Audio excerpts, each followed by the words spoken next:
बढ़ रहा और साल 2060 तक इस्लाम दुनिया का सबसे बड़ा रिलीजन बन जाएगा। Japan, Europe, France, America, India जैसे कई देशों में इस्लाम सबसे तेजी से आगे बढ़ने वाला धर्म बन गया है। उसे बाइकआउट कर दे, यहां तक कि उसे जान से मारने की कोशिश करे तो रिएक्शन यह होगा कि जब भी उसे उस कम्युनिटी पर कंट्रोल मिलेगा वो अपना बदला जरूर लेगा। सारे लोगों से ना सही, लेकिन उन लोगों को जरूर टारगेट करेगा जो उसके खिलाफ उसके ही लोगों को भड़काते थे, उसे मार के लाने वाले को इनाम देने की बात कहते थे। मक्का के सरदारों की फौज के बीच पहली जंग लड़ी गई जिसे जंगे बद्र कहा जाता है। इस जंग में मुसलमानों की जीत हुई और इसी हार का बदला लेने के लिए एक बार फिर मक्का के सरदारों की फौज निकली। एक जीप काली होवे नहीं स्पीड 40 बीट इंटेंस वाली फिर गम सेट आ। Welcome back to our channel ਜਿੱਥੇ ਮੈਂ ਪੰਜਾਬੀ ਰੀਲ ਵੀ ਤੇ ਮੈਂ ਆ ਤੁਹਾਡਾ ਦੋਸਤ ਨਮੀਤ ਸਿੰਘ। ਅੱਜ ਜਿਹੜੀ ਆਪਾਂ ਵੀਡੀਓ ਦੇਖਣ ਲੱਗੇ ਆ ਉਹਦੇ ਵਿੱਚ ਗੱਲਬਾਤ ਕੀਤੀ ਜਾਊਗੀ ਇਸਲਾਮ ਦੇ ਬਾਰੇ ਕਿ ਇਸਲਾਮ ਦੁਨੀਆ ਦੇ ਵਿੱਚ ਸਭ ਤੋਂ ਜ਼ਿਆਦਾ ਤੇਜ਼ੀ ਨਾਲ ਫੈਲਣ ਵਾਲਾ ਧਰਮ ਕਿਵੇਂ ਬਣਿਆ। ਠੀਕ ਹੈ, ਦੇਖੋ ਧਰਮ ਨੂੰ ਕਿਸੇ ਧਰਮ ਨੂੰ ਅਪਣਾਉਣਾ, ਕਿਸੇ ਧਰਮ ਨੂੰ ਛੱਡਣਾ ਉਹ ਇੱਕ ਬੰਦੇ ਦੀ ਪਰਸਨਲ ਰਾਏ ਹੈ, ਇੱਕ ਪਰਸਨਲ ਉਹਦੀ ਆਜ਼ਾਦੀ ਹੈ। ਠੀਕ ਹੈ, ਉਹਦੇ ਵਿੱਚ ਕੋਈ ਵੀ ਬੰਦਾ ਕਿੰਤੂ ਪਰੰਤੂ ਨਹੀਂ ਕਰ ਸਕਦਾ। ਪਰ ਜਦੋਂ ਕੋਈ ਬੰਦਾ ਕਿਸੇ ਧਰਮ ਨੂੰ ਅਪਣਾਉਂਦਾ ਹੈ ਤਾਂ ਉਸ ਧਰਮ ਦੇ ਲੋਕ ਉਹਨੂੰ ਐਪਰੀਸ਼ੀਏਟ ਕਰਦੇ ਆ ਐਂਡ ਜਿਸ ਧਰਮ ਨੂੰ ਉਹ ਛੱਡ ਕੇ ਜਾਂਦਾ ਉਸ ਧਰਮ ਦੇ ਲੋਕ ਉਹਨੂੰ ਨਿੰਦਦੇ ਆ। ਠੀਕ ਹੈ, ਇਹ ਇੱਕ ਦੁਨੀਆ ਦਾ ਦਸਤੂਰ ਹੈ, ਇਹ ਇੱਦਾਂ ਹੀ ਚੱਲਦਾ ਰਹਿਣਾ, ਚੱਲਦਾ ਰਹੂਗਾ ਅਤੇ ਚੱਲਦਾ ਹੀ ਰਿਹਾ ਪਿਛਲੇ ਕਈ ਟਾਈਮ ਤੋਂ। ਸੋ ਬੜੇ ਸਾਰੇ ਲੋਕ ਹੁੰਦੇ ਆ ਜਿਹੜੇ ਇੱਕ ਧਰਮ ਨੂੰ ਛੱਡ ਕੇ ਦੂਜੇ ਧਰਮ ਵਿੱਚ ਜਾਂਦੇ ਆ, ਲੇਕਿਨ ਅੱਜ ਆਪਾਂ ਗੱਲ ਕਰਾਂਗੇ ਇਸਲਾਮ ਦੀ। ਠੀਕ ਹੈ, ਕਾਫੀ ਸਾਰੇ ਲੋਕ ਹੈ ਜਿਹੜੇ ਇਸਲਾਮ ਨੂੰ ਛੱਡ ਕੇ ਕਿਸੇ ਹੋਰ ਧਰਮ 'ਚ ਗਏ ਹੈ, ਕਾਫੀ ਸਾਰੇ ਲੋਕ ਹੈ ਜਿਹੜੇ ਕਿਸੇ ਹੋਰ ਧਰਮਾਂ ਦੇ ਨੇ ਅਤੇ ਉਹਨਾਂ ਨੇ ਇਸਲਾਮ ਨੂੰ ਕਬੂਲਿਆ। ਸੋ ਅੱਜ ਦੇਖਦੇ ਹਾਂ ਕਿ ਅੱਜ ਦੀ ਇਸ ਵੀਡੀਓ ਦੇ ਵਿੱਚ ਉਸ ਬੰਦੇ ਨੇ ਕਿਹੜੇ ਫੈਕਟ ਅਤੇ ਕਿਹੜੇ ਤੱਥਾਂ ਦੇ ਆਧਾਰ 'ਤੇ ਗੱਲ ਕੀਤੀ ਹੈ। ਸੋ ਵੀਡੀਓ ਨੂੰ ਪੂਰਾ ਦੇਖਿਓ ਬਿਲਕੁਲ ਐਂਡ ਤੱਕ, ਅਤੇ ਚੈਨਲ ਕਰ ਲਓ ਆਪਣਾ ਸਬਸਕ੍ਰਾइब ਤਾਂ जो ਤੁਸੀਂ ਆਉਣ ਵਾਲੀਆਂ ਸਾਰੀਆਂ ਵੀਡੀਓਜ਼ ਨੂੰ ਦੇਖ ਸਕੋ। आओ देखिए।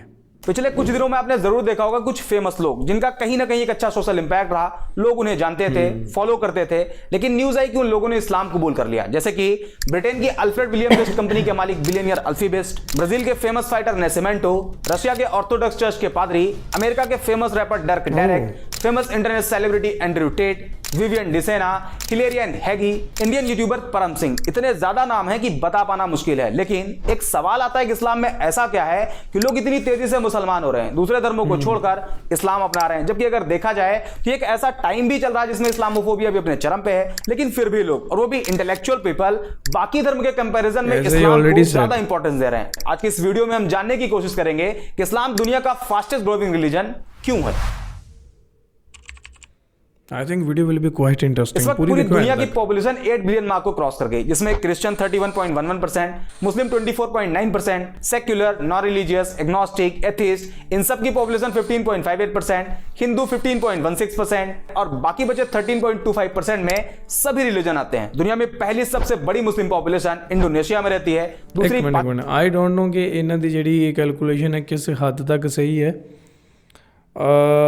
हिंदूज़ का आंकड़ा मैनू थोड़ा जिहा गड़बड़ वाला लग्या है, but I don't know about that कि रियल आंकड़ा की होगा, लेकिन देखते हैं। चलो, पाकिस्तान में और तीसरी इंडिया में। तो स्टडी के मुताबिक 2050 तक इंडिया दुनिया का सबसे बड़ा मुस्लिम पॉपुलेशन वाला देश होगा। लेकिन अगर आप वर्ल्ड वाइड देखते हैं तो इस्लाम का ग्राफ लगातार तेजी से आगे बढ़ रहा और साल 2060 तक इस्लाम दुनिया का सबसे बड़ा रिलीजन बन जाएगा। Japan, Europe, France, America, India जैसे कई देशों में इस्लाम सबसे तेजी से आगे बढ़ने वाला धर्म बन गया है। तो अब सवाल आता है कि आखिर इस्लाम इतनी तेजी से क्यों आगे बढ़ रहा। तो इसका पहला रीजन जो हमेशा से बताया गया कि मुसलमानों में फर्टिलिटी रेट बहुत ज्यादा है, बाकी रिलीजन के कंपैरिजन में मुसलमान ज्यादा बच्चे पैदा करते हैं। यही वजह है कि मुसलमान तेजी से आगे बढ़ रहे हैं। जबकि सेंट्रल हेल्थ मिनिस्ट्री के सर्वे के मुताबिक मुसलमानों के बीच फर्टिलिटी रेट भी कम हुआ है। दूसरा रीजन, दूसरे धर्म के लोग तेजी से इस्लाम की तरफ अट्रैक्ट हो रहे हैं। पर डे कहीं ना कहीं से न्यूज आती है किसी फेमस इंडिविजुअल ने इस्लाम धर्म अपना लिया। कहीं कोई फेमस बिलियनियर होता है, तो कभी कोई फेमस फाइटर, तो कभी कोई फेमस रैपर, सेलिब्रिटी। ये उन लोगों की खबरें होती है जो कहीं ना कहीं फेमस होते हैं, लोग उन्हें फॉलो करते हैं। लेकिन ऐसे भी बहुत से लोग हैं जो इस्लाम अपना तो रहे हैं, लेकिन आम लोग होने की वजह से उन्हें सोशल मीडिया पर या न्यूज पोर्टल पर जगह ही नहीं मिल पाती। एक मोटा मोटा आंकड़ा आपको बताते हैं। द न्यूयॉर्क टाइम के मुताबिक अमेरिका के टोटल मुस्लिम पॉपुलेशन में 25% कन्वर्टेड मुस्लिम है और एक एस्टिमेट के हिसाब से करीब 20,000 से ज्यादा अमेरिकी हर साल इस्लाम कबूल कर लेते हैं। इसी तरह ब्रिटेन में करीब 6,000 लोग इस्लाम धर्म में शामिल हो जाते हैं। जापान भी एक ऐसा देश है जहां लोग तेजी से इस्लाम की तरफ आ रहे हैं। वसेदा यूनिवर्सिटी के अकॉर्डिंग पिछले 10 सालों में जापान में मुसलमानों की आबादी डबल से भी ज्यादा हो गई, जिसमें करीब 50,000 से ज्यादा जापानी लोगों ने इस्लाम कबूल कर लिया। और अभी हाल ही में एक रिपोर्ट आई जिसमें बताया गया कि दुनिया में मुस्लिम पॉपुलेशन 2 बिलियन मार्क को क्रॉस कर गई, जिसमें एक बड़ा नंबर कन्वर्टेड मुस्लिम का है। अब सवाल आता है कि आखिर लोग इस्लाम में कन्वर्ट क्यों हो रहे हैं, ऐसा क्या है इस्लाम में? तो इसका कोई एक जवाब नहीं। इस्लाम कबूल करने वाले लोगों से जब पूछा गया कि आपने इस्लाम क्यों कबूल किया, तो ज्यादातर लोगों ने अलग अलग रीजन बताए, लेकिन एक जो कॉमन रीजन देखा गया वो था कि जब कोई नॉन मुस्लिम किसी ऐसे मुस्लिम के कांटेक्ट में आया जो एक्चुअल मुस्लिम था, इस्लाम के बेसिक्स को फॉलो करता था, तो उसे देख के वो उसकी तरफ अट्रैक्ट होते और इस्लाम के बारे में जानने की कोशिश करते, जिसमें कुछ ऐसी चीजें उन्हें मालूम चलती जो एक नॉन मुस्लिम के लिए बड़ी सरप्राइज होती। For example social equality. बाकी धर्मों में देखा जाता है कि एक इंसान को दूसरे इंसान के आगे काफी नीचा दिखाया गया है। जैसे इंडिया में जातियों में बांट दिया गया, उसमें भी कैटेगरी बना देगी और सबसे कमजोर कास्ट कैटेगरी को शूद्र बताया गया। ऊंची कास्ट के लोग उन्हें अछूत मानते, उनके हाथ का पानी तक नहीं पीते। इसी तरह दूसरे धर्मों में काले गोरे इंसान को लेकर डिस्क्रिमिनेट किया गया, काले लोगों को गुलाम बना लिया जाता, उनकी पिटाई भी होती और उनसे जानवरों की तरह काम भी लिया जाता। ऐसे में जब कोई नॉन मुस्लिम जिसे सोशल जस्टिस नहीं दिया गया था, उसने इस्लाम को पढ़ा और पाया कि प्रॉफिट ऑफ इस्लाम ने किसी बिलाल नाम के काले गुलाम को न सिर्फ आजादी दिलाई, बल्कि आजादी के साथ साथ बाकी मुसलमानों के आगे बिलाल को काबे की छत पर अजान कहने के लिए खड़ा कर दिया। इसके अलावा जब लोगों ने प्रॉफिट ऑफ इस्लाम की एक स्पीच के बारे में जाना, जिसमें उन्होंने कहा था एक अरेबियन किसी नॉन अरेबियन से सुपीरियर नहीं, और ना ही कोई नॉन अरेबियन किसी अरेबियन से सुपीरियर है, ना कोई काला किसी गोरे से सुपीरियर है, और ना ही कोई गोरा किसी काले से। यह जानने के बाद कि इस्लाम में कोई ऊंचा नीचा नहीं, इस एक पॉइंट की वजह से ना जाने कितने लोगों ने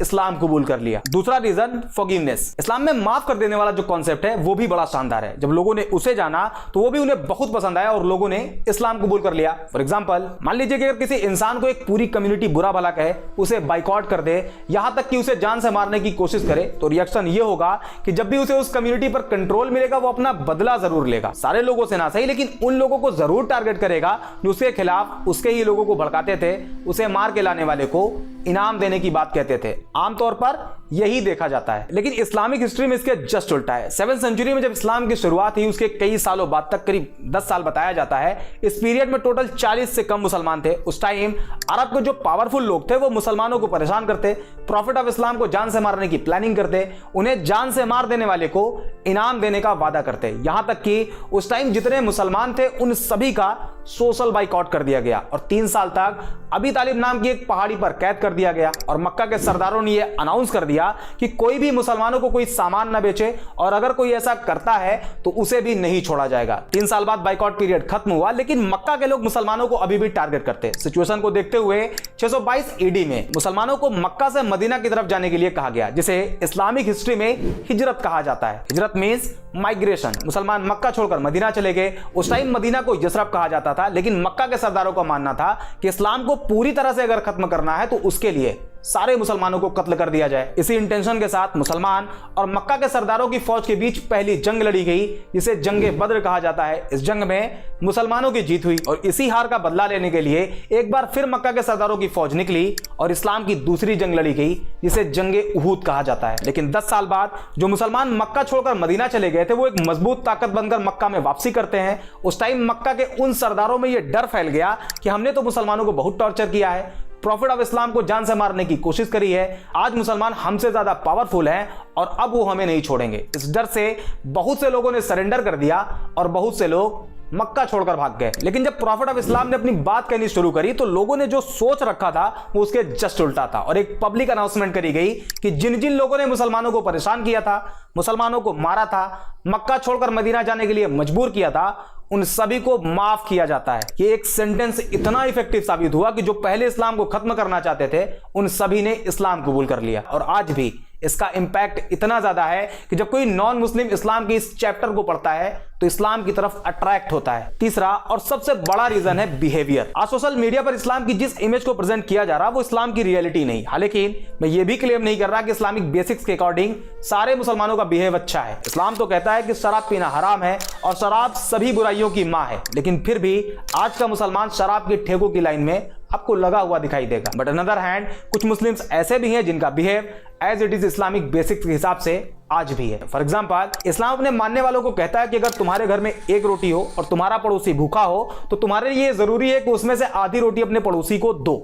इस बात को मेंशन नहीं किया गया है कि पड़ोसी मुसलमान हो तभी तो, बल्कि कोई भी हो, किसी भी रिलीजन को फॉलो करता हो, आपको उसके साथ वैसे ही बिहेव करना है। और आज के टाइम पर जब कोई नॉन मुस्लिम किसी एक्चुअल मुस्लिम के बिहेव को ऑब्जर्व करता है तो वो उसके बिहेव से अट्रैक्ट होता है, और ये रीजन इस्लाम को इतनी तेजी से आगे बढ़ने में सबसे बड़ा रोल प्ले कर रहा है। इसके अलावा justice, tolerance, patience, peace, day of judgment और भी बहुत से रीजन है जिस वजह से लोग इस्लाम को बाकी धर्म के कंपैरिजन में ज्यादा प्रेफर कर रहे हैं। और ये जो आजकल बड़े बड़े सेलिब्रिटी इस्लाम एक्सेप्ट कर रहे हैं, उसमें इस्लामोफोबिक एडवर्टीजमेंट भी इस्लाम की मदद खूब कर रहा, क्योंकि जब लोग एंटी इस्लामिक क्लेम करते हैं तो इसका इंपैक्ट पॉजिटिव और निगेटिव दोनों तरह से होता है। निगेटिव ये कि नॉन मुस्लिम कम्युनिटी में इस्लाम को लेकर नफरत बढ़ती है, जबकि इसका पॉजिटिव साइड ये है कि लोग उस एंटी इस्लामिक क्लेम को क्रॉस चेक करने के चक्कर में इस्लाम को पढ़ना शुरू कर देते हैं, जिसमें उन्हें अभी बताए गए पॉइंट्स मिलते हैं जो कि क्लेम से रियलिटी बिल्कुल अलग होती है, and eventually they accepted Islam. I hope ये वीडियो आपको पसंद आई होगी, अगर हाँ